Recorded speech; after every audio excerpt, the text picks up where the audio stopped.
Welcome to No Question About That. I am Ed with Adam today, a few minutes after the final whistle. Manchester United 5, Olympique Lyonnais 4. What the actual fuck was that, Adam? I just don't even know how to put into words the chaos we've just experienced.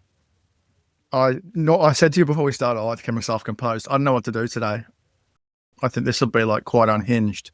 We'll have some time to just sit in the delirium, and then in a little while we're going to be like, what the fuck happened in that game? Good and bad. Just the roller coaster of emotions from the first half, which was like pure frustration. How can we not finish all these chances? Mostly aimed at our good friend Alejandro Garnacho, who's the main criminal there, I'd say, to going from 2-0 up to 4-2 down and thinking, this is it. This is our season done. This is next season done. This is a €100 million problem. This is potentially hundreds more employees let go. This is 2 players Amorim won't get this summer. This is a massive delay to the whole rebuild and project. We are still alive, somehow managing to fashion a victory from the jaws of defeat, from the jaws of victory. I think just madness. That's the perfect way to sum it up, right? Snatching defeat from the jaws of victory and then snatching victory from the jaws of defeat is that is the perfect encapsulation to. I'm thinking throughout the game. I'm like, we're doing this post game. How can I do it? At first, it was like, well, we're actually just going to get the job done. And then when Lyon scored that first goal, it was like, okay, 20 nervy minutes. They should be able to hold out. Then in no time, I can't even collect my thoughts. And then it was just disaster. It really felt like that was rock bottom. That was that potential rock bottom moment when it went to 4-2. Yeah. It's like if we weren't officially a banter club, this was the point of humiliation. And for that to be turned around, we can't hide. Eventually, like I'm already sort of settling down, we can't hide from what happened to get to 4-2. But big picture, I tweeted this after the game, and I said it constantly. These are sliding doors moments for the club. In the grand scheme, it's like you said, it's a couple of extra players. The speed in which the rebuild or just the squad being put together for a more competitive side in the Premier League. I think we saw sort of in the first half the physical advantages the team has in the Europa League that they don't have in the Premier League. Sure. But I've got to go back to the end. For 3 goals in 8 minutes, I love that there was the 3 people that scored the goals. Bruno Fernandes, who deserves all the best things. Kobbie Mainoo, who is just so nice to have him out there again for him to score a goal like that. And then Harry Maguire, like his redemption arc continues to be completed. Yeah. Although, coming back, it wasn't ideal starting extra time. What was it, the second half of extra time? I can't even remember now. With Harry Maguire up front, I think Mason Mount was on the right of defence. Yeah. Maybe that was the last 15. That was the last 15 minutes of extra time. And it was like, where are we? Yeah. Where are we? When we went 4-2 down and Cobbie's up front on his own, and you're looking at the bench for solutions, and there's absolutely nothing. There's a few kids and a few defenders, and it was just that for every new Nadir there's been over the last 10 years, you're looking at that going, like, this is Manchester United in a Europa League game.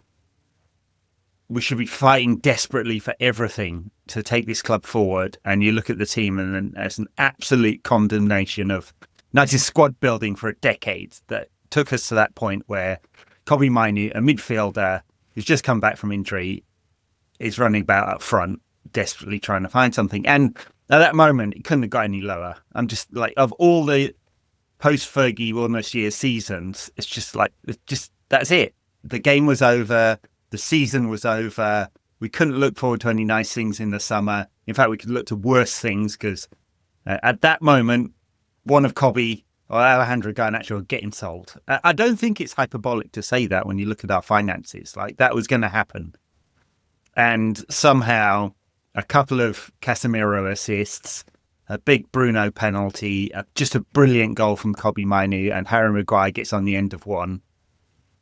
Absolute chaos in the stands at Old Trafford. Hasn't rocked like that for some time. Fergie's bouncing around, and in the space of minutes, from the worst possible thing that could happen on a football pitch to somehow redemption in 8 minutes, as you say. I mean, there's 4 goals in extra time. 4, 5 goals in extra time. I can't even remember now. 4 or 5 goals in extra time. A lot of goals in extra time between the two teams. Just chaos at both ends.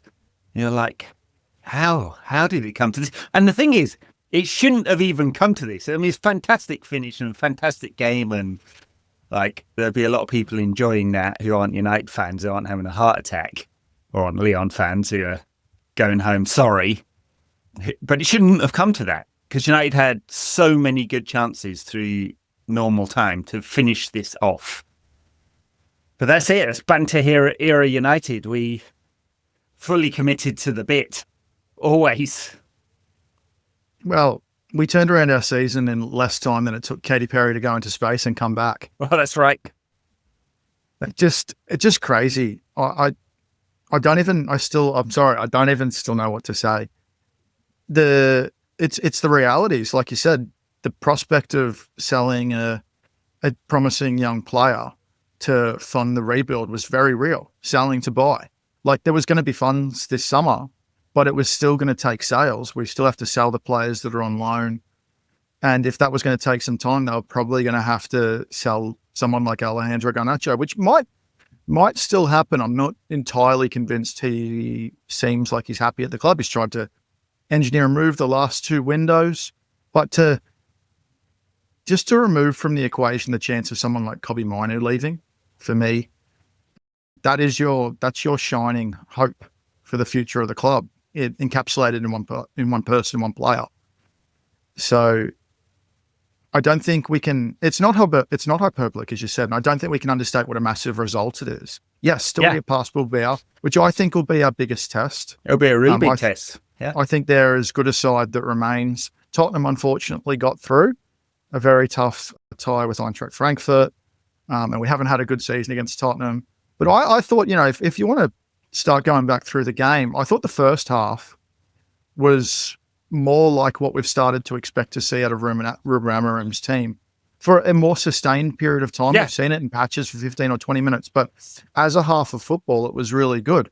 To get that second goal just before the half was something we weren't doing previously. Hell, we weren't even scoring early, and we did that today. So brilliant goal. Yeah. I mean, let's go through some of them and just the kind of narrative of the game. It just changed so much. I mean, it's a great goal. We've just talked about Alejandro Garnacho. His future at the club is not insured, partly because, yes, his team were looking for a move. United might have countenanced it. It's unclear whether he definitely fits Amorim's system, although he's basically a fixture in the side at this moment, because United do need pace and ball carrying ability. He's a very talented player. He can do absolutely everything, just not all in one, like not all strung together, and definitely not all in one game. There's so few games you don't feel frustrated by him. That's a factor of his age, but also his greed and selfishness and the lack of football intelligence at times. But he did absolutely brilliant there to take the ball, lose his man in one touch, find the right pass into the right area, and Ugarte side-footed it home. And for all the criticism he deserves, he made that goal. I mean, there was a nice ball into the channel from Nusa Mazraoui. Bruno found Garnacho with a brilliant turn and pass, and Ugarte with the finish. That is a Ruben Amorim goal. 100%, right? It's like, if you can take the archetypal goal, that is about it. And we scored one, and it was great. I think the system requires it, right? To with the players, I don't know, not having the athletic advantages and things like that. An early goal just opens up things for them. We saw a really good performance from Diogo Dalot. He's been much better the past 5 or 6 games. I'm still convinced that's getting a little rest. I think if the game went on, the more tired he got, the more brain dead the decisions became. And that to me is reminiscent of the sort of season he's had, where he's played just so much football, doesn't feel like he's had any rest at all. And you get those tired mistakes. And I think we see the same with Alejandro Garnacho tonight. That goal reminded me of why I think we like him on that right-hand side. The decisions are simplified. Yeah. But that touch to lose the two defenders, it made the goal. And then also I'd like to give some credit to Rasmus Højlund, because that run that he made, dragging the defender in towards the goal, creates all that space for a box crash to run into. Once upon a time would have been Scott McTominay, who's been the topic of discussion again this week. But yeah, it opened that space for Ugarte to finish. There was actually a video on X, I wish I knew who posted it. It was showing what they were doing pre-game, and it was actually an exercise much like that. But that's what you're talking about. That's the Ruben Amorim system, getting those cutbacks. Yeah. Yeah, it's more like what we want to see. The second goal, Dalot, who, I don't think for this system he's a good fit. I think there's many things to praise for Diogo Dalot, his effort, his work rate, his ability to be up and down, his availability, which is not always players' fault when they get injured, but he's just available all of the time, and we need that right now. So, lots to praise. His quality in the final third, I think it's quite mediocre, but that's where we are at the moment. But that was good. Got it out of his feet, strength to hold off the defender, and striker's finish. Couldn't have been any more in the corner, and it kind of had to be, didn't it? Because you look at the replay, Perry basically had it covered, but for that sliver of space. So just fantastic goal, going at 2-0, just right on half time, wasn't it? Perfect. Plenty of praise for Dalot from that moment. It's the goal before half time and the early goal. It's the things that they haven't been doing all season long. Since Ruben Amorim took over, we haven't been scoring early. Certainly haven't been scoring first. And it feels, again, into the second half with the problems of not being able to hold and sustain a lead. But it was just more like the performances we expect. You and I talked about this after the international break. We wanted to see results with match performances. Yeah. And that first half was more like it. A couple of moments from Lyon in the first half. I think Andre Onana made a couple of good saves, going to his right. He can do that. Actually, if you look at the data, I tweeted earlier in the week that he is an excellent keeper. If you look at the data, right, his both shot, expected goals against, saves numbers are as high as anyone in Europe, and it's just the untidiness. It's like he'll make 3 brilliant saves and then chuck one in, and that's just not good enough. But here he made up for that. He went when United scored that second goal. What did you make of that? It's the risky run, right? Like when it's 4-2, you look like a fool, and then at 5-4, then all of a sudden it's not a problem again. I guess it's the same last week. You can do those things, but God, it's got to be backed up. It absolutely has to be. Yeah, he turned around to the Lyon fans. He was giving it the big I am. It's not the Lyon fans that made him get all braggy in the newspapers, or made Nemanja Matic clap back at him, or made him chuck a couple in France last week. So he's a grown man. He's a professional footballer. And I'm not saying that leaves him open to abuse on the internet. I don't think that's acceptable, but he has to back up his confidence. It's arrogant sports players. Arrogant sports people. There's millions of them, right? Only a few of them back it up. I don't know what a good analogy is. Michael Schumacher, the most arrogant sports person that has ever lived, backed it up all of the time, right?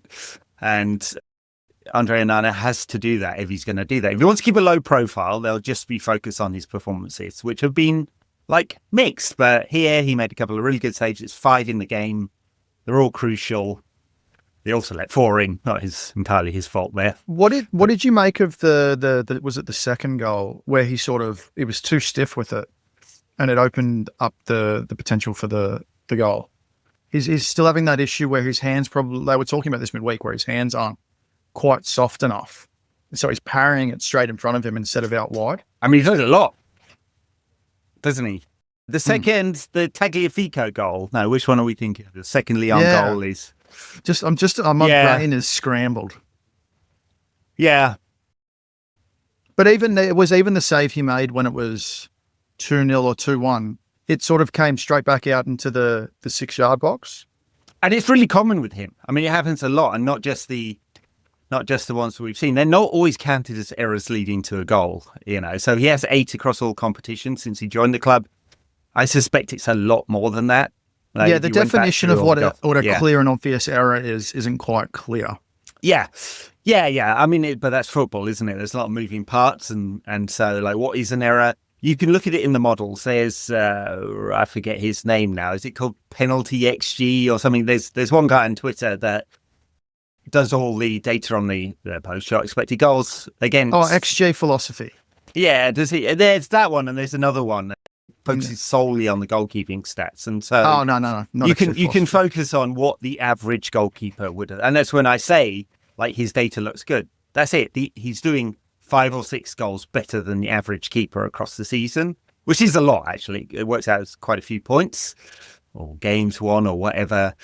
It's just you're going to have to chalk a lot of those off when you make that many errors leading to a goal. And it's the big ones as well. I think it's hard to get away from the ones that he made in France last week or he made in the Champions League last season.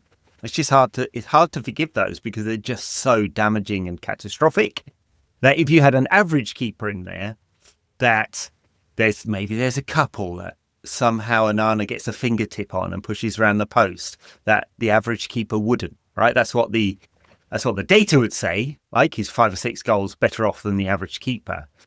But when you're a fan and you're looking at it and he chucks a couple in totally unnecessarily, it's really, when you're that untidy, it's hard to have confidence. I wonder whether players don't feel like that too, right? That is he going to let us down again?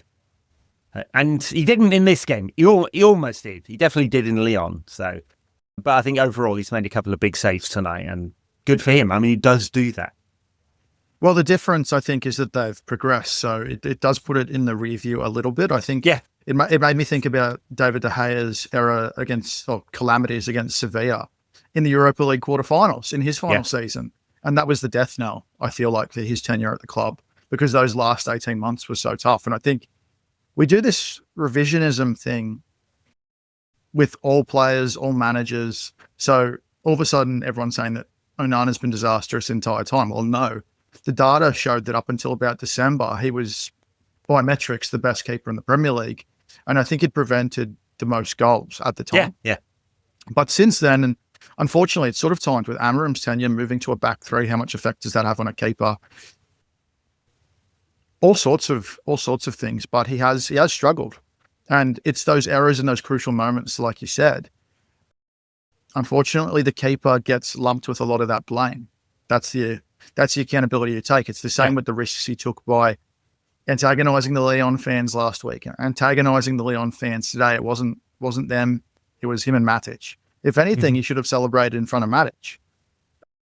But yeah, I don't mind the arrogance aspect. I mean, we love players for it when they pull it off. Cristiano Ronaldo is beloved by his supporter base, not by you and I, but beloved by his supporter base because he was arrogant and could back it up every single time. You can get away with it. It's not necessarily arrogance if you're good enough to do it. Oh, absolutely. And even shithousery, right? We all love it. Yeah. Until you don't pull it off, till you don't back it up, then you look like a dick. Well, we could use a little bit more players with a bit of shithousery in this team. We just seem to I'm all up for it. We seem to lack a bit of mongrel, like we call it mongrel in Australia. Yeah, just a bit of metal. It's just like at 2-1, can you just calm the game down a bit or just make it a bit more of a physical battle? It felt like for what Ugarte and Casemiro did in the first half, they were just bypassed early in that second half. It sort of showed the weakness. And yeah, I mean, absolutely, the Lyon players running at United. It was less. I mean, Cherki's scored one of the goals tonight, or made one of the goals. Scored one of the goals. He scored for 3-2.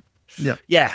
God, it's such chaos that I'm having to look, for people on YouTube, I'm having to look down at my phone to try and remember the order of things. It's just chaos. Yeah, it was less Cherki who really caused United problems than Fofana when he came on running with the ball. And it is for all the many, many qualities of some of our defenders.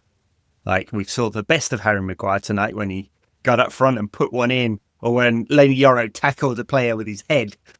Like Phil Jones style. Yeah, the Phil Jones tribute. He skipped and then he was like, I'm sticking my head in the way anyway. Get on you. Or risking CTE for just to block a shot is ballsy. I know. Yeah, absolutely. It could have been really bad, right? So some of that is good, but the ease with which players running at our defenders have joy, or the difficulty with which some of our defenders have in dealing with that we is struggle is a against yeah, pacey ball carriers because for sure. we just don't have the athleticism. Like we saw Lenny Yora's biggest trouble was against Southampton in that game where I can't remember his name. Yes, I remember against Bournemouth. Sulemare. Yeah, Sulemana. Yeah, Sulemana. It's Lenny Yoro doesn't have a problem with speed, right? We saw tonight actually a couple of times he covered. He's the quickest player on the pitch. I mean, but he does, turning in tight spaces. I wouldn't say he had the same kind of problem as Matthias de Ligt and Harry Maguire. He's more nimble than that, but I think he wears blades as well because along with a few other players, he's slipped a few times, right, rather than the studs. And it's a choice to be more nimble and lighter weight. But when you get turned inside and you're inside the box and you end up on your face, that's the risk you take. Yeah, he got ripped by Cherky in the first half near the halfway line, and he just lost him, and that nearly made them pay. I really enjoyed though in the first half him bringing the ball and getting more comfortable on the ball. He was arguably the best ball carrier we had in that 11.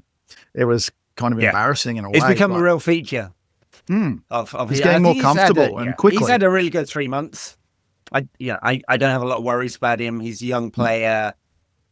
Thierry Henry decided to have a go at him the other night, and it wasn't even like a nice go at him either. It was like mocking him in this kind of really quite strange. Yeah, it was strange. I thought the angle of the criticism, it felt pre-prepared. Like they set up the bits and they rehearsed it in order to mock him. That's what I thought. So someone who does like a sports media watch was sort of talking about their interpretation of it was that's a CBS skit. It's not a Sky skit. Yeah. It's something American audiences enjoy. That's something they're used to, the Stephen A. Smith sort of style of punditry, if you will. But UK audiences didn't take nicely to it. What I posted about it, I got made fun of for saying that Thierry Henry was effectively bullying him. But that's what it was. It was something that defenders do all the time. And for Henry to act like he'd never seen it before, even Jamie Carragher looked a little bit surprised in his reaction, which was something I wouldn't have expected. But yeah, it's just the manner of the criticism is strange. There was plenty of criticism for that Newcastle game, just to pick that out in particular, was quite odd to me. I thought Henry had actually coached him, but Yoro didn't go to the Olympics, so I don't think they'd had any crossover in his time with the French team. Yeah, I didn't like it at all. It's something we get off certain fan channels. Don't need it off mainstream punditry. They're there to add something. Yeah, if they don't add something, I don't like it. I mean, you're right with the CBS coverage of the Champions League. It's very bantery.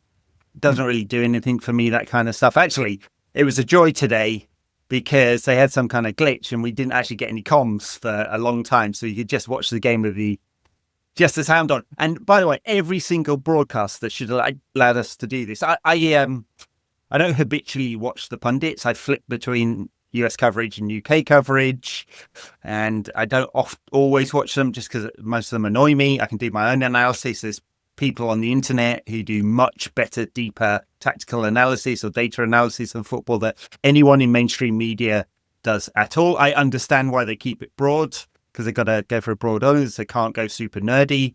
But for me, I prefer the nerdy stuff. So I mostly avoid the pundits. I catch up on bits where I want to see what they're saying. You know, like I caught Roy Keane's thing the other day where he's having to go at Bruno Fernandes. Again, it's becoming tiresome, honestly. It was a bit ironic saying sound bites from someone who lives off sound bites as a pundit. He's now just a soundbite, and magnificent player. Loved him. You know, we had by the way, just to push the lost tapes on Roy Keane last week. Find it wherever you get podcasts. People find it hard to separate that. He's amazing as a player, but as a pundit, I'm really not impressed. Manchester United suffer as a club, I think. I don't think it's on the list of things that have made United fail over the last 10 years, it's the 150th level thing. But we have a lot of ex-United pundits who are almost entirely critical and snarky about Manchester United and almost no champions, right? And look at the same with the other big clubs in the media. Whether it's written media or City, we know they pay people, so client journalism, etc., or especially with Liverpool, loads of ex-players are champions. And there's no club has more of that support. Like Ian Wright does a great job of it for Arsenal. And I'm not even critical of it. I think it's important to have almost a dissenting voice, because the big clubs are always going to be in line for criticism before anything else. But I'm curious, like, what's your perception on why the United X players take that angle? Is it producers in their ear? Is it resentment of what's happened to the club, what they'd built falling down? Or is it something else? Oh, that's interesting. Resentment. I don't know. I'd ever thought about it like that. Like that we built something and these guys have destroyed it. I don't know if it's that. I mean, I think there is some, especially Roy Keane. He has very little time for people who fail. He also actually, I think if you read some of his, is it one of the autobiographies? He has very little time. He has even less time for the big players who are in a failing team. Like he points at the players who like should be doing better. That's probably like a lot of what's behind the Bruno criticism with him. Yeah. But generally speaking, to answer your point, I mean, I think that's the thing that's expected, right? Like you love them or you hate them, never ignored, hated or never ignored, all of that kind of stuff. There's a lot of people tuning into Manchester United who kind of expect the snarkiness. And so I wouldn't be surprised if they're not encouraged to keep on with the snark, which is most of it, right? I mean, you got a few categories. You've got super snarky Roy Keane and Paul Scholes. You've got kind of trying too hard to be objective, Gary Neville. It just goes the other way. It's like, it's odd. You've got the pundits who are kind of not very bright and not very articulate, like Rio or Owen Hargreaves or Peter Schmeichel. He's the worst. He's not particularly snarky about United. He just can't articulate anything. Yeah, he's not well spoken, and that's no. I mean, he's absolutely fucking word salad. I know English is not his first language, but it's pretty much. It's just like it comes out as an absolute jumble. And so there's different reasons, I think. But yeah, I mean, what's your take? Why do you think they're all so critical? Why do you think we haven't got a single champion, ex-United player who's in the media going, "Come on, United"? I think a little bit comes from maybe from Paul Scholes. I think it's just they don't. Do you know what? I don't know because I think it is a little resentment at what's fallen away. I think it's a little bit what their experience of the club is and what they like. If I was able to do this, why can't you? Not understanding that the environment at the time then was favourable to performance. Now it's not. Yeah. It's actually the opposite. You succeed now at United despite the environment, not because of it. I would like to like my criticism of the ex-players is drop you into that environment now. Would you be thriving? Maybe for a period of time, but we've seen with anyone, even Bruno has struggled to continue to thrive, and he's had his down periods because of the environment that surrounds him. I mean, tonight's performance is a good example of that. It's good at times, and then it's really bad, and then you get these short periods. Well, I think the last 2 minutes are quite unique, but I'm not too sure. I don't know. All right. Well, that was a big diversion on the media away from the game. I think we'd got up to 2-1, and we had. Oh, did we even talk about the Tolisso goal? Yeah, I'm curious actually on Tolisso. Was that a fair second yellow?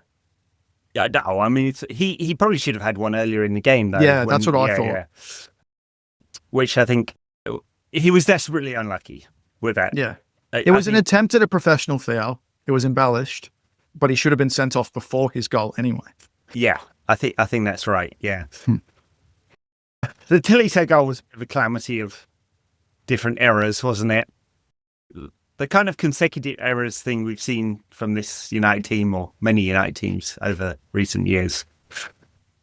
Well, yeah, a very preventable goal. But yes, he could have been off before then. He was very unlucky. The one on Lenny Yoro's basically tripped himself up. And it is mad. I'm not going to complain about VAR too much tonight, but it's mad that VAR cannot check a second yellow when it has this. Like when it could have been, and probably did contribute in the end to Lyon running out of steam and United winning, right? Without question. Yeah. Yeah. So if it was a red or a potential red, the ref would be sent to go review it, could have reviewed that, wouldn't have given a yellow. Yeah, common sense has to prevail, I think, sometimes. You can always review it while the game's going on and just go in the ref's ear. You've got to pause the game. We've got to review that. Mm-hmm. I had a real issue with the second conceded goal, Tagliafico's. It was just the defenders were so static. They sold Onana out. Well, the ball was over the line, don't get me wrong, for the follow-up, but Lacazette was the only one that went for it. Yeah. Like, do you think Onana could have got across quicker? Moving. Oh, definitely. Definitely. Should have been much closer to his near post. Yeah. It looked really bad for him to be saving the ball from behind the line. It's the two big errors that he makes. Like mishandling the ball and it bounces off him into the wrong area. And he steps the other way, making an anticipatory move that he cannot adjust for, and he gets his feet in the wrong position. That second one, the first one is just, it's just quality of the keeper. The thing with his feet feels a coachable problem. I'm not a goalkeeper coach. I played as goalkeeper up till I was 18, so I cannot claim to be any kind of expert here. Just some rando pundit on the internet. Feels like he could do a lot better with some of those. Well, because he's unconventional. So Laurie Whitwell was saying on Stratford Paddock this week that they identified that a lot of his techniques are self-taught. But then when they've analysed them, so the way he anticipates is actually faster, even though it's unconventional, but it is risky because he sometimes jumps prior, so he can go the wrong way. And then he just looks ridiculous. And we've seen that a few times with the goals he's conceded. I think what you said earlier about the uncertainty or maybe the trust between the defenders and the goalkeeper is quite evident when United are defending deep in their own penalty area. It just seems to have that uncertainty. And if you don't have someone like Harry Maguire, like you need a really strong central centre-back to take charge of that because he needs to be covering, for everyone. Yeah. And that just doesn't work. When we have Maguire and Dalot in the team, they do the box defending really well. Yeah. The headers, the blocks, the clearances, it's sort of no nonsense. They really miss Dalot. Yeah, and for the criticism of him, which is basically around mobility, right, and a little bit of passing. His passing's okay. Yeah, because he's more traditional than modern. Yeah, I think so. He's actually had a pretty good season for all of that. I mean, I'm not going to big him up as the next Rio Ferdinand or Nemanja Vidic or... Not enough clean sheets to give too much credit, but I think he's been a good signing. I think he's a long-term fit. He's young enough to be mouldable, and the errors he's slipped into and that's seen him move from club to club, they're fixable. Yeah. So, and I think because of his versatility to play that middle role and the right side, and he's getting more comfortable in possession, and with his long-range passing, he has a role to play, and we need as many of those players as we can get. On Lyon's third goal, which again comes for Fofana running, ends up at Cherky's foot. It's great. Yeah, they finish. pay advantage. It was like paid advantage for a was foul. It a foul? That's what the commentator hinted at, but I was like, that's not something that happens. I just think, the ball spilled to him, and that was it. It was so depressing. Like Onana was just caught on his heels. It was just bad defending. It was really from when Luke Shaw came on that the team sort of, like, I know it's coincidental in a way, but it was really not a good return not a really good return for him to play those 70 minutes. No, and I mean, he has traditionally taken quite a few games to get up to fitness, and actually some of his poorest form has been just after he's come back from an injury or a mini injury, so there's quite a large data set there. So United sort of caught on the heels there. What do you make of Cherky? I mean, there's a lot of talent there, does some brilliant things with the ball. I don't know whether he would do well in England. I know he's caused us some problems, but I don't know whether we're a good benchmark. And I don't think we're the right club for him. Be. No, I mean, like we got too many players who play in those sort of positions at the moment, so I don't know whether that's the right one. But just generally speaking, like there'd be a lot of English clubs looking at him, like over more games than these 2 games, of course, and thinking about whether he's a good investment at 40 or 50 million euros. I would say that unless you were picking him up for the bargain price, because Lyon does fall into those financial troubles, which you forecast a little while ago when we did the Lyon preview pod, I think it was, or just talking about Lyon. I think we sort of saw why no clubs bit the bullet quite yet. I don't think you can quite take the risk of paying premium for a young talent that's still having issues, whether it's, I would probably say conditioning and mental. I think sometimes players with a heavy reliance on talent, Ravel Morrison's a good example of that. It's a fine line. it takes sort of everything to become a top professional.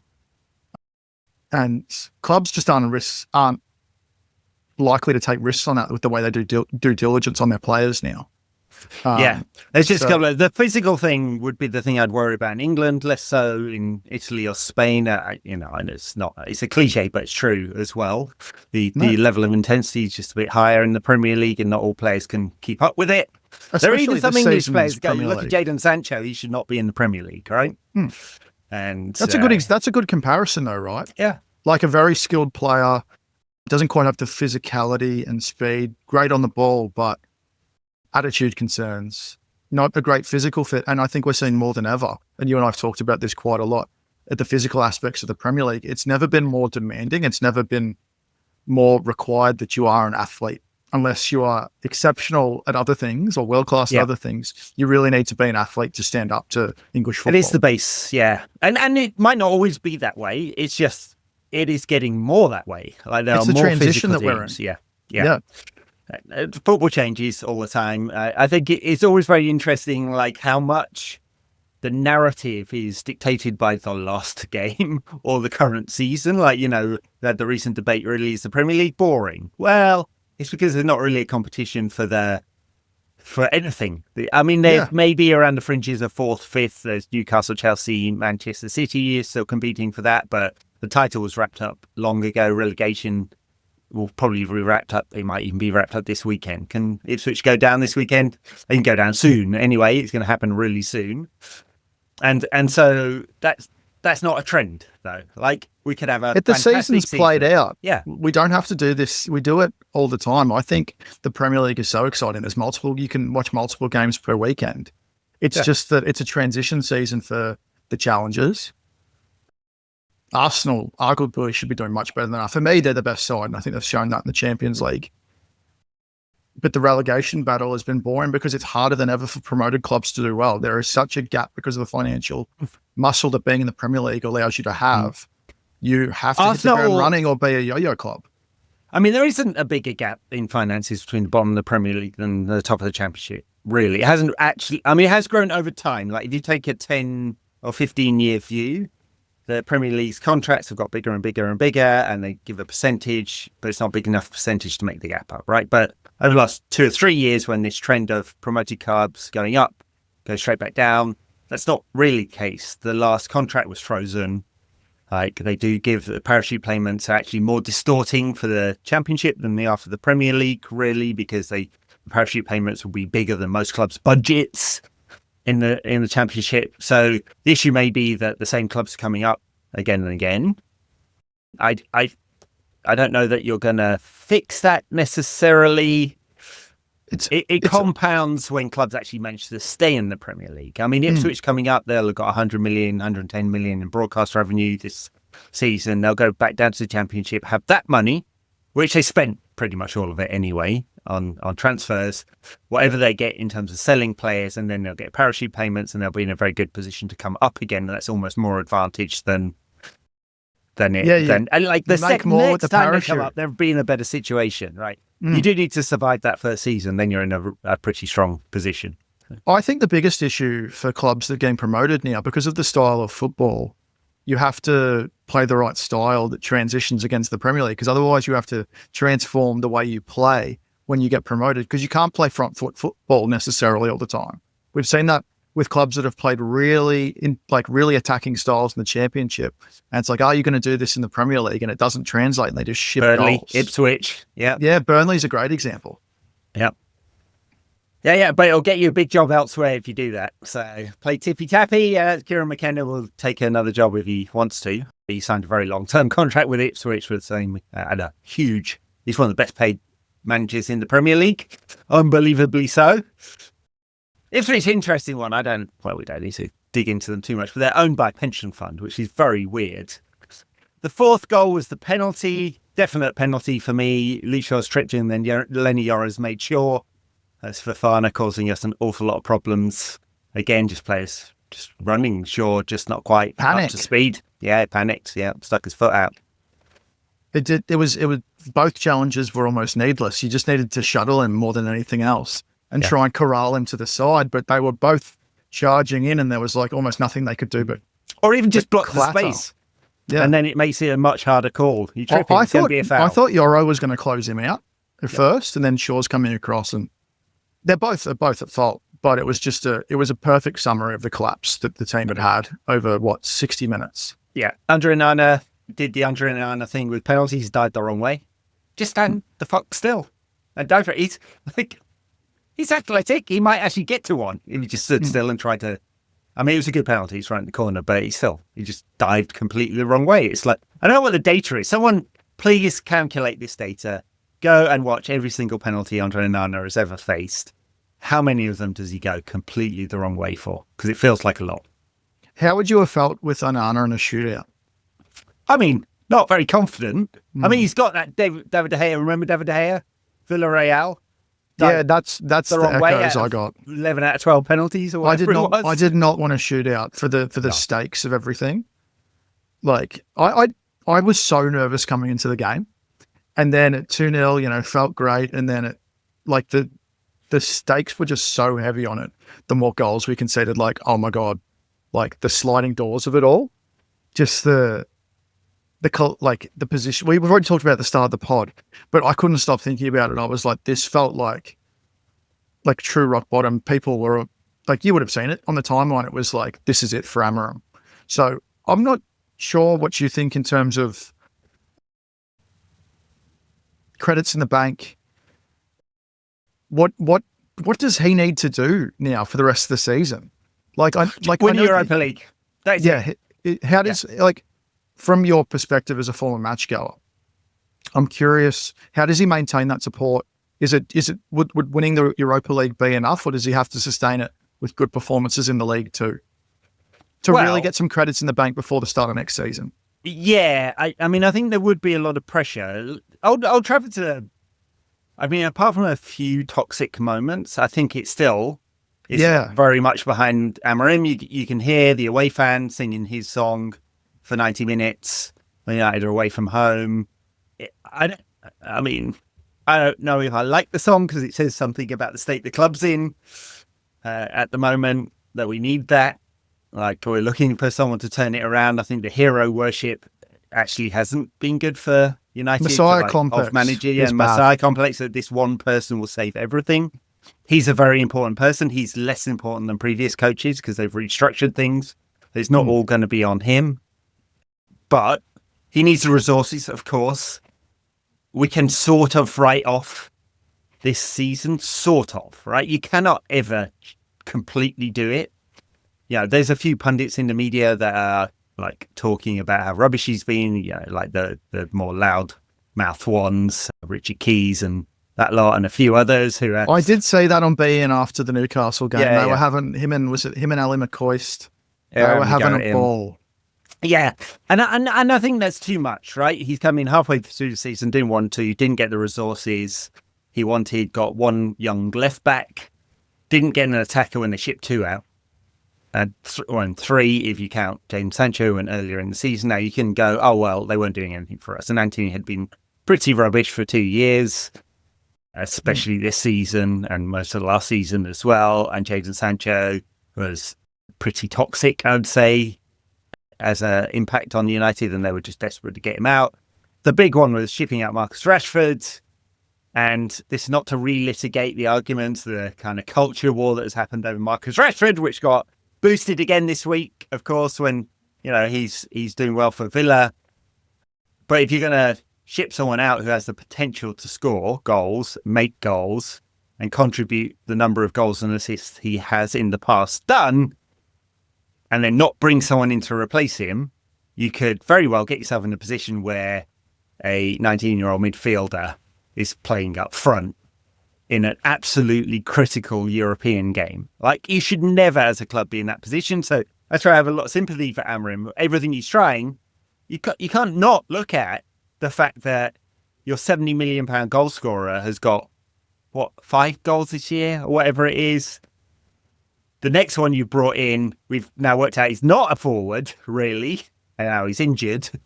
The third one in line as a striker, Chido, he's not even registered in this competition through some archaic archaic rules about that. And so there's no bloody options, right? So I have some sympathy from that point of view. The club should have, I don't know whether they could have, but somehow should have given him another resource in the winter.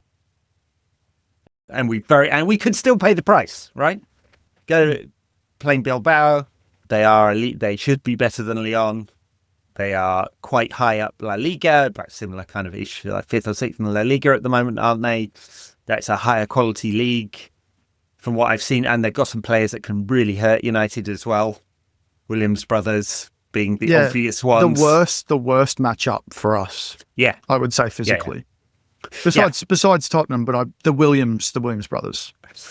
So, yeah, anyway, I have a lot of sympathy. If he wins the Europa, he'll get a lot of credit in the bank. He'll get the whole of next season. But we have to see forward momentum, right? Yeah. I mean, no one's going to accept United being 13th or 14th in the league in April 2026. It's just not going to be acceptable for anyone. It might only have been acceptable if we'd gone out and he'd had to sell players this summer in order to balance the books somehow. And even then, I don't think so. So I think Old Trafford will be with him for a long time. The online fan base, maybe not. I don't know how much the club cares about that. It's always going to be what you've done. What have you done for me lately? I don't think what have you done for me in the last Twitter, 90 minutes? Right? So, yeah. Wow. So 4-2 down, 109th minute. I mean, I don't know about you. I was just like, fuck, this is done. This is a disaster. I joined the meltdown. I joined the meltdown. I won't lie. I thought I was throwing out words I wouldn't normally say. I thought it was the meltdown. The team's meltdown was pathetic. It was embarrassing. Every criticism that rivals were going to throw at us would have been perfectly valid. They still are in ways, but we were everything we feared we were in those moments. Yeah. We were weak shirking, of mind, we were shirking weak everything. of spirit. Yeah. Yeah. But then I think it's taken us about 45 minutes to get to this point, and I'm fine with it.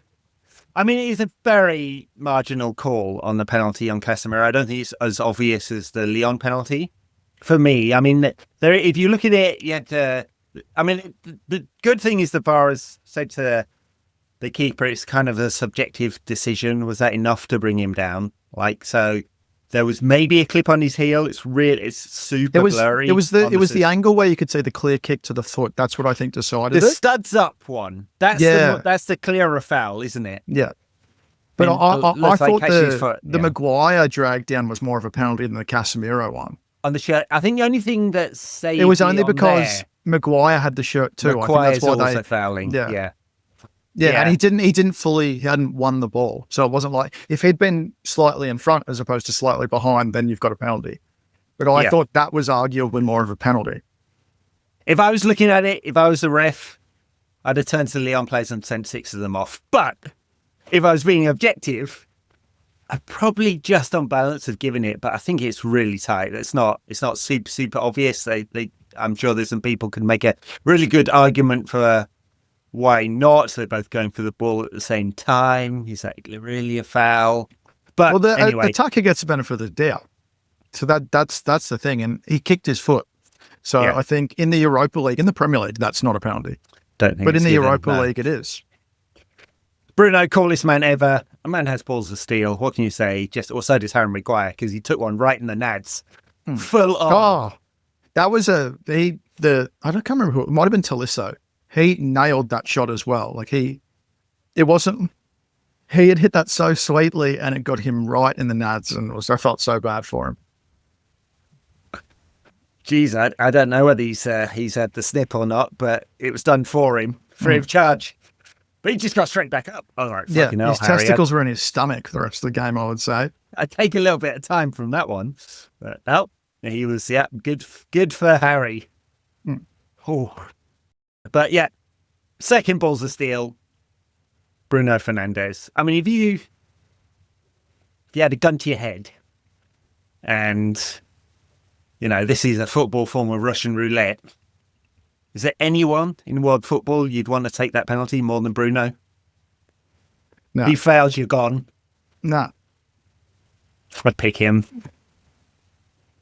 No, back into I think the hill. I think the other player with the better record is Matt Letizia, but he's a fucking weirdo. There's no way I trust him. Yeah, he's a proper weirdo. Proper crazy. Basement, tinfoil, the whole lot. Believes in aliens and everything else. Yeah, It wouldn't be worth it. wow. No, I'll take Bruno.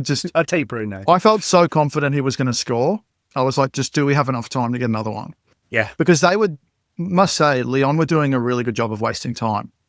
Like when they got the red card, when Tolisso got the red card, was it Parry? Did a great job faking injury, gave Lyon a chance to regroup. yeah. Jerky went down at one point where Maguire got booked for a tackle. Yeah, that one was. I was waiting for a replay of them to show it so I could clip it. But that was, he was. He got fouled by hitting the ground. Yeah, the guidance is really clear about that is a foul because you've made the other player jump.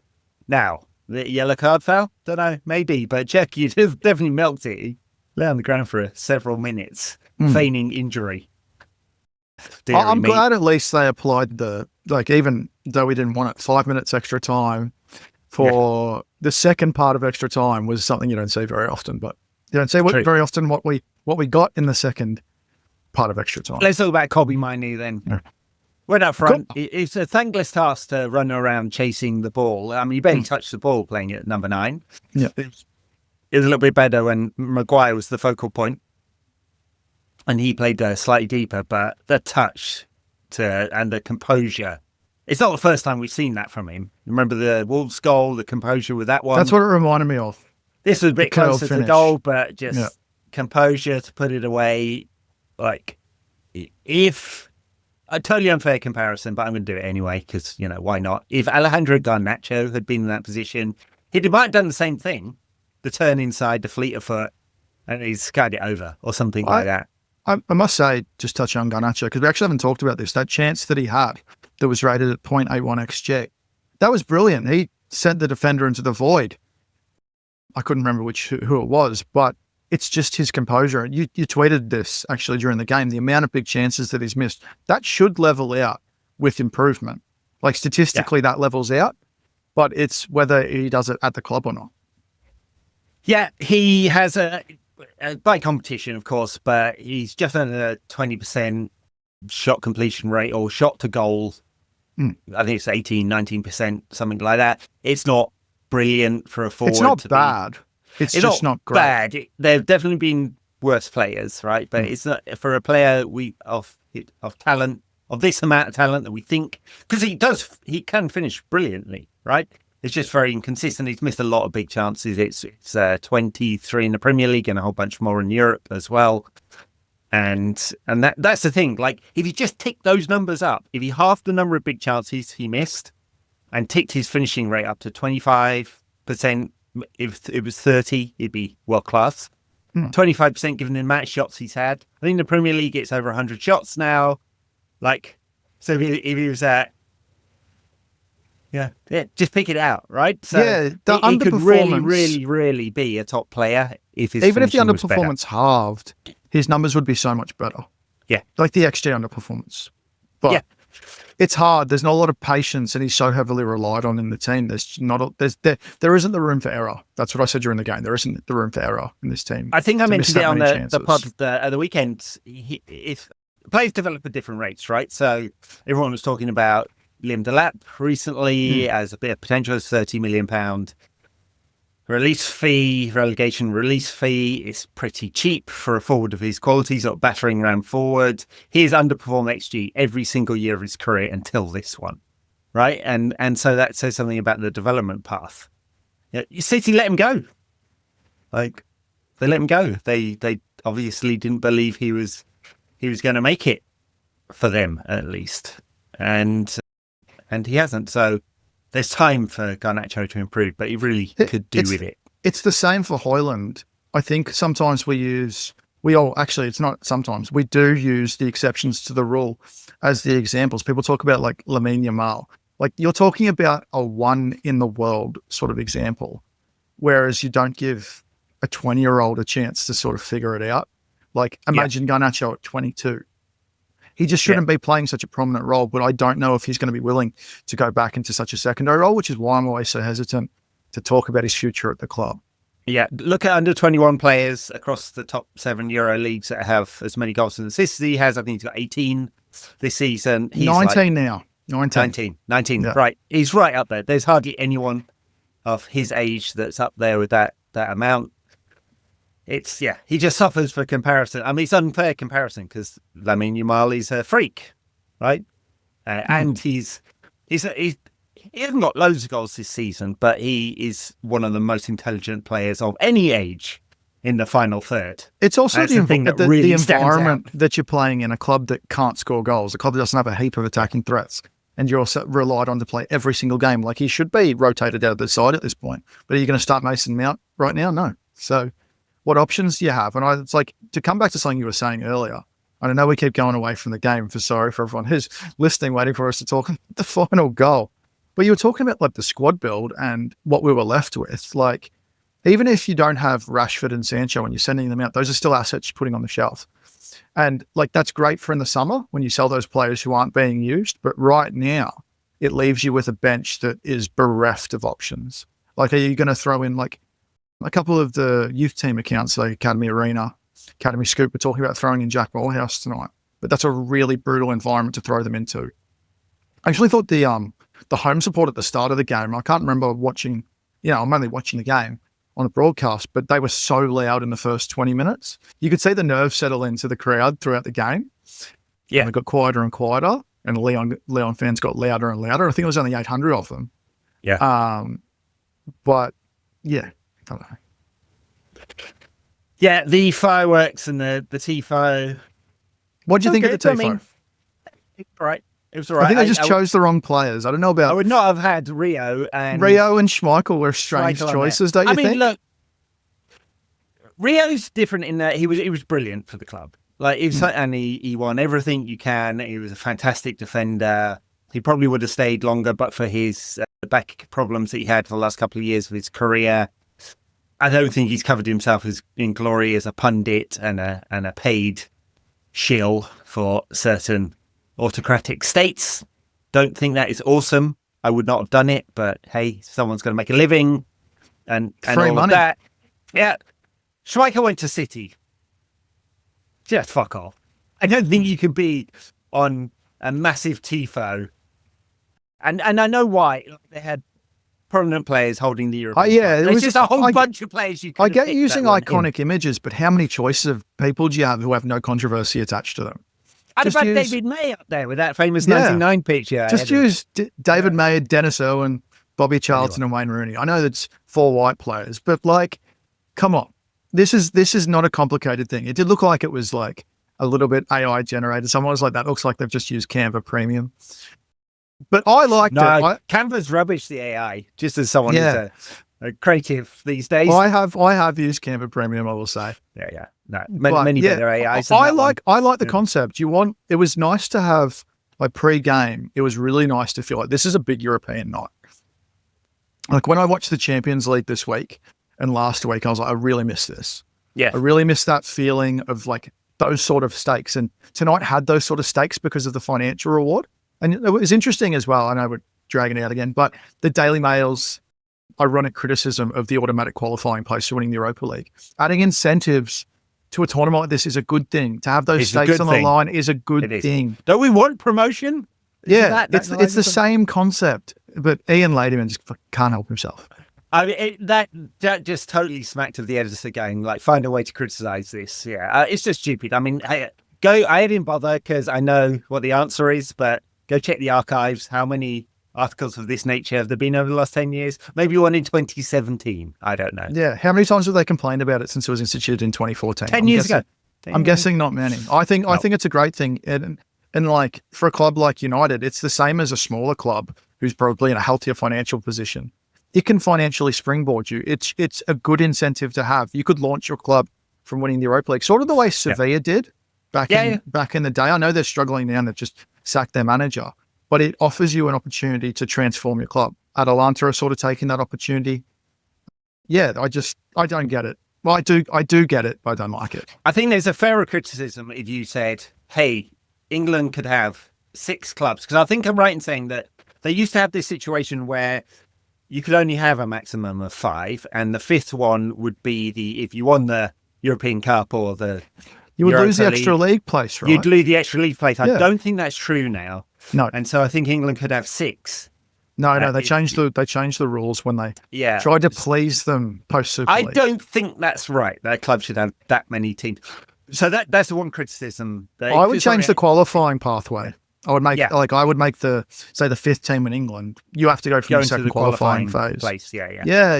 Maybe that'd be fairer. I do think a reward for winning the tournament is right. I actually think one of the better competitions for completely different reasons is the conference, and we make fun of that one. It's European exposure for all those little clubs. You've got a whole bunch of teams in there that would not have had an opportunity in the Champions League, or to be knocked out really early in the old format, or whatever it is, that are getting late stage European football that would not have happened before.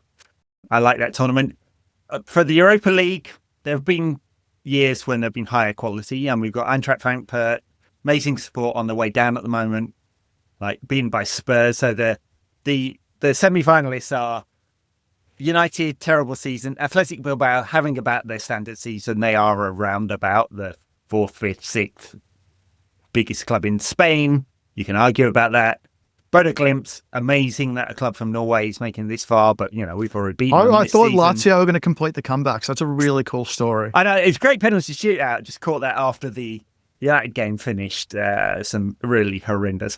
He's in that one, but lots of drama. Well, you saw actually how much Lazio struggled in the away conditions. I think it was -2. I think at the time in Rome it was like 18 degrees by comparison. They really struggled to the adjustment. I really hope if Tottenham lose that, whoever, hopefully it's United in the final, but that would be great. That's a real David Goliath thing. Bodo Glimt in the Europa League final. Now, Can I ask? Are you ready to talk about the Harry Maguire goal? Yeah. All right, let's have it. Let's hear it. By the way, anyone's listened to this 808th episode of the main pod. Add all the others, you've got about 1,500. This is the style. We ramble around. We take diversions. I've got so much still flowing through the other day. Would you consider doing a live after game debrief on the game? I was like, someone on Patreon, and I normally do listen to them because they are the proper fans of the pod and their supporters. And biggest supporters. Super grateful for their support, and often have good ideas and listen to their feedback. That one I was like, nah, not going to do that. But thanks for maybe I can get some other people to do it on the... I've been doing these live Champions League spaces on Twitter. It's quite, it's a very different thing. That? You've got... Yeah, I do, but you've got 12, you can have 12 speakers on at once, which means you're rotating in maybe every 30 minutes sometimes. But it is good because you get a variety of voices, but I probably prefer this sort of thing where you can hash it out. And there's no video on that as well, which I think you need a little bit more of. I think it's a bit more engaging. Anyway, we got distracted. As someone who runs an audio company, I like audio. But Harry Maguire's goal. A moment for Casemiro, took his time, looked up, picked the pass, perfect pass. I mean, you could say it's not a difficult pass, but he came under no pressure. So if I was looking at the other way around going, not great defending there, picked out exactly the right ball for Harry, who chucked himself at it. If you're a Lyon fan, would you be complaining about a little push? I mean, he did get the defender out of the way. I mean, I think it's okay to be a bit physical. There was a good dose of English physicality. Sorry. Shove. Yeah, sorry if the French aren't used to a little bit of English physicality. That's all I'd say to that. 14th of October, 1066. Not going to be sorry for anything. All right. History buffs. I can't remember, I must say, I can't remember a social media reaction like that. Everyone was going crazy. I can't remember the last time that happened for United. Limbs in the stadium was incredible. I would say apart from Ahmad's goal in the FA Cup. Liverpool, yeah. I can't remember a reaction like that. Yeah. Just, you don't, it's something a banter club like Manchester United can only produce. It's really nice to still get those moments. I could feel the euphoria coming through again. We need it. We need it. We're desperate for it. We need it. Yeah. And we need it to be, I don't know what the right word is, authentic, We need to originate from, I guess this is a kind of anti-state-owned club rant, but we need it to be coming from within the club. Better decisions, using our own money, doing a sensible thing with it. We need this level of success. We're hungry for it. We've had it before. We're selfish. We want it again. Call us plastic if you want, but yes, I'm well known as a plastic at this point, apparently. It's fine. But yeah, Harry, all is forgiven. I mean, look, I think sometimes the criticism of Harry Maguire online, not in the stadium, but online, went too far, for sure. I don't think it did on this podcast, but there's many, and there's plenty of criticism. I think he has to analyse weaknesses. His game, he has many weaknesses. But his strengths aren't given enough credit. Yeah. Just his ball playing, like he assisted a goal and then went up front and scored one. Don't get me wrong, the defence did not do a good job tonight. I think there's a definite disconnect between the goalkeeper and his defenders. I think whether it's a lack of trust or whatever, but you can't argue. The pros outweigh the cons. For sure. Yeah, that's all I can say. Like the ball for Dalot was perfect. Dalot's finish had to be perfect, and it was, as you said, had to go in that corner, and it did. But it's an indictment of the club that their best attacking outlet in the game came when Maguire went up front, because it gave them a beacon to build around. Yeah. Don't care. Wow. Don't care. No, neither do I. Yeah, I'll completely shit out of it. I don't care. They just had to win. An hour and a bit of chat. Sorry for going on longer. I'm sure everyone is enjoying it. I mean, it's magnificent. I wish I was there. I've been to many, many hundreds of games at Old Trafford, many fantastic ones, some of the big European nights. These are the times I miss it the most and regret moving stateside deeply. There are many other reasons, but yeah, we won't talk about those. But these are the times that I wish I was there. I jumped up, I punched a big dent in my ceiling. That's amazing. Yeah. I will have to patch that over. No, keep it as a memory. Harry Maguire, 120 plus 1. Yeah, when Harry Maguire made me punch the ceiling. Yeah. Wow. Well, May the 1st, we go to Bilbao. Wait, I should check this out, actually, which it's I know it's May the 1st, yeah. At Bilbao on May the 1st. Old Trafford for the pain on May the 8th, because we will not be 5-0 winners in Bilbao. If we are, fantastic. It would save us all from more heart palpitations, but they're a good side. I don't expect this to be a walkover by any means. And we have a game at the weekend. Let's not bother doing a preview now. It's against Wolves. I'd rest 12 players if I could. Rest them all, give them a day off. They don't need it. I know points mean prizes or mean prize money, at least in the Premier League, is kind of important. But and we do have a couple of weeks. We're going to have next week off. So Ruben Amorim will have a bit of time to prep for that. But yeah, I'd rest them all. I would not risk Bruno Fernandes at all. Give him a holiday. Off to Dubai with you, son. Get some sun. So, all right. Adam, thank you very much. Thank you for letting me cut you off constantly in my it's absolute. I don't even know what to say still. I think this was your European debut pod, actually. Have you done? Yeah, we done it. We haven't done it. I even threw on a European shirt for it. Very good. So, had to. Thanks everyone for listening.